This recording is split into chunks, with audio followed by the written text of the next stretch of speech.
Good morning, true crime friends. I'm a little late this morning. I got caught up doing other things because I don't have to go to work today. And I was just like, oh shoot, what about true crime?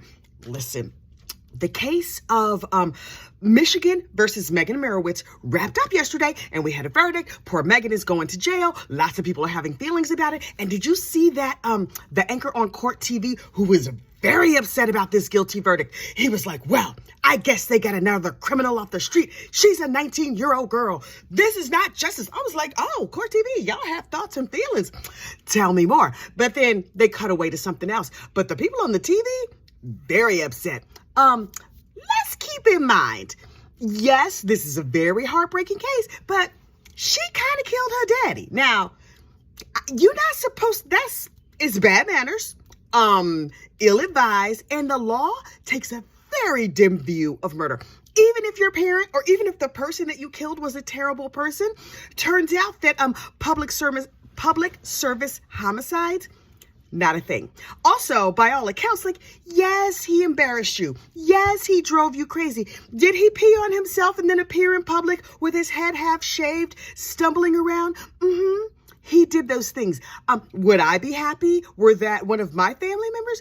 No. But I, in my distress, am unlikely to kill him because, well, I'm not murderous. How about you? I mean, listen, I live with teenagers. Sometimes I'm a teensy bit murderous, but I don't actually kill them. Sometimes I'm like, if you don't get in this house right now, because I have a child, we call him the Wanderer. I never know where this child is going to turn up. And I'm like, okay, he's not awake. So between me and y'all, I put a little tracker on the bottom of his bicycle because he's not old enough to drive, but he takes that bike everywhere. He's like, Ma, I'm going to go to the park. And I'm like, that sounds delightful. Go play some basketball in the park with your friends.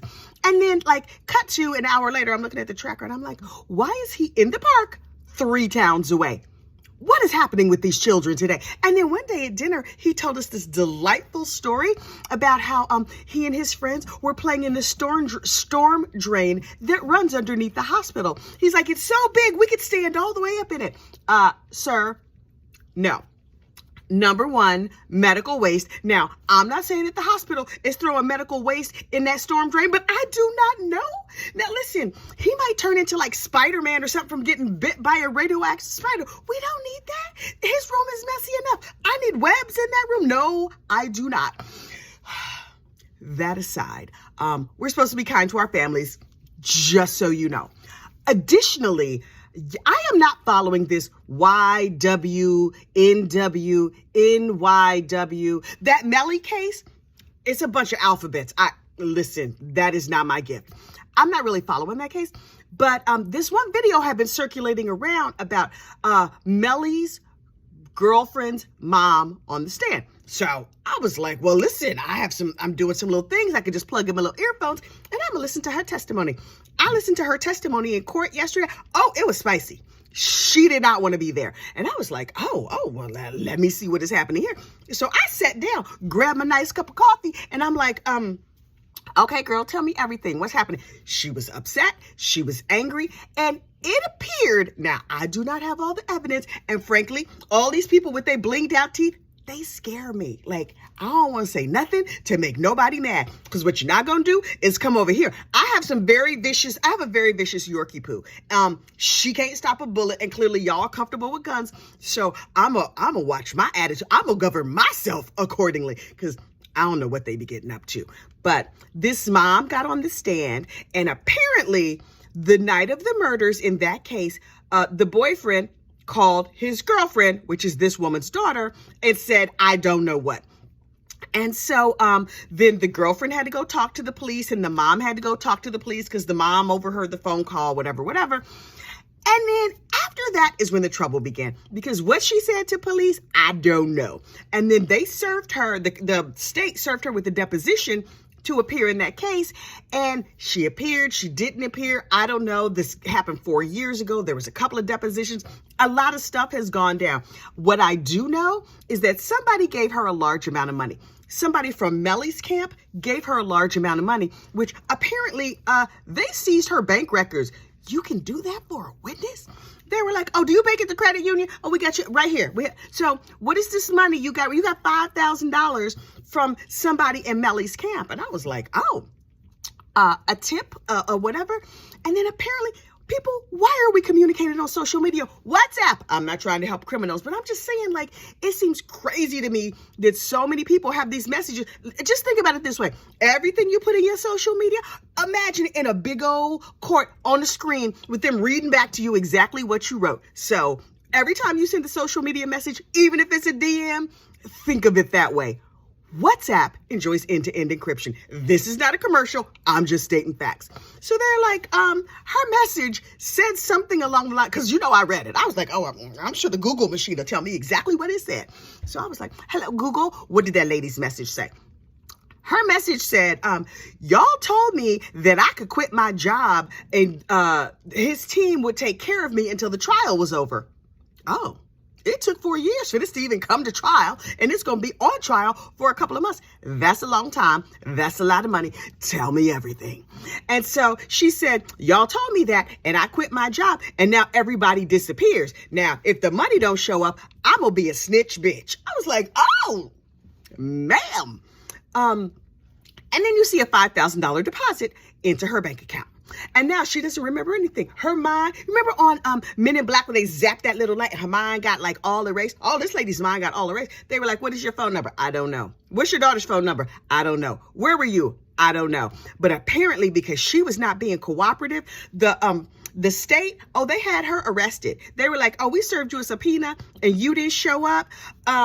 Somebody go arrest her. They had a warrant issued for her arrest. She had to come down to the jail, and then they served her the subpoena while she was locked up in jail. That's gangster AF. I knew they had the power to do that. I didn't know they actually did that. Apparently, they compelled her to come to court. If you arrest me, I'm going to feel compelled. I'm going to feel very compelled. Then they put an ankle monitor on her. She's like, I can't go to work because this ankle monitor is embarrassing. Girl, where you work at? You can't wear long pants. But also like, wow. She's a registered nurse, and I think she's a travel nurse because she was a nurse in California. She's a nurse in Florida. I don't know what's going on. But her testimony was fascinating. And the lawyers on both sides were upset. Every time the state asked a question, Melly's lawyer was like, objection. And then the lady would weigh in, and then the judge would weigh in. It was a 3-ring circus. I was living my whole life for it. I was like, oh, this is so good. If the whole trial was like this, I might watch it. But frankly, I ain't got that kind of free time. And also, when I just sort of like touch down on that trial every here and there, sometimes I just jump on over and I'm a 13th juror. I'm like, okay, Brandy Churchwell, tell me everything, girl. Y'all live streaming. What's happening? And then they're like, the glass and the glass and the guns and the parts and the glass. And I'm like, oh, okay. I understand that all the technical testimony is necessary so that people can understand like the whereby and the what for, but all of that is boring to me. I want to hear from the people. I want to hear from the people, not like, okay, EMS, I could tolerate some of that. The sneaky nurse from that Imirowicz case. Oh, I love a sneaky nurse. Oh, yes. Oh, the sneaky nurse could have stayed up there all day. The nurse was like, I'm just over here in the back putting something on your chart. Oh, the daughter did it, you say. And what else happened? Oh, that sneaky nurse was everything. Ooh, are all nurses that sneaky?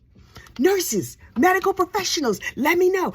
Y'all saw me in scrubs yesterday, but I am not an actual medical professional. Those are just my crafting scrubs. Today, this is my workout outfit because I'm on my way to the gym and I don't have to go super early. Normally I go to the gym at 5 o'clock. I should not be telling my schedule in case some of y'all are stalking me. But I trust that y'all got free other things to do. I don't have a lot of free time. There are people that I'm crazy about that I would stalk, but I don't have that kind of free time. I got dogs. I got kids. I got to get my one son out the storm drain. Child, I got things going on. Anyway, the sneaky nurse called 911 and spilled the tea on who did the real crime. And then all of that footage, all of like tapes and stuff were used in court. And I was like, oh, and a nurse does not have to read you your rights. It's not like, oh, welcome to the hospital. Anything you say can and will be used against you. Please have some drugs and please commence to chattering. I think I won't work in a hospital now. I have a non-hospital related job. I never go to the hospital except for I have sons, so when they were little, we were frequent flyers at the emergency room because, you know, broken legs and arms and whatever. Boys. But I don't want to hear anybody, but I want to hear the sneaky nurses. I want to hear the person accused of committing the crime. I want to hear from his mama, his daddy, his sister, all of his relatives. If you got a nosy aunt, oh, I'm going to hear. Listen, we could just have the nosy aunt channel. All the nosy aunties who have part of the information, but not all of the information, but got a lot to say. Listen, don't play like you don't have that auntie. We all have that auntie. I got that auntie. You got that auntie. And quiet as it's kept, I am that auntie, right? I'm nosy, and I might get on the YouTubes and tell your business. So, I'll shield your name or whatever. If your name is Stephanie, I will change your name to Sarah, something like that. So the general public won't know who you are, but I'm sure gonna tell your whole story with all your dirty business, because I love people's dirty business. Okay. I do need to get to the post office today. Tonight is Pride Prom. And then it just occurred to me, I've been crocheting these crowns and I could make crowns for the prom king and queen. Are they having a prom king and queen at Pride Prom? No clue. I have no idea. But you know what they're going to do? They're going to have one now. Because when I show up with some crowns, they're going to be like, oh, let's crown a king and queen.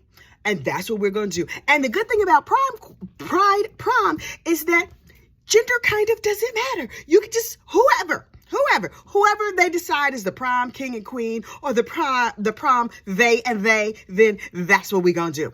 Okay, so I got to get to the post office. Oh, rainbow. I should make a rainbow crown for Pride Prom. So I have to go find some rainbow yarn. I am busy today. Y'all have a great, safe day, and I will talk to you soon. Bye.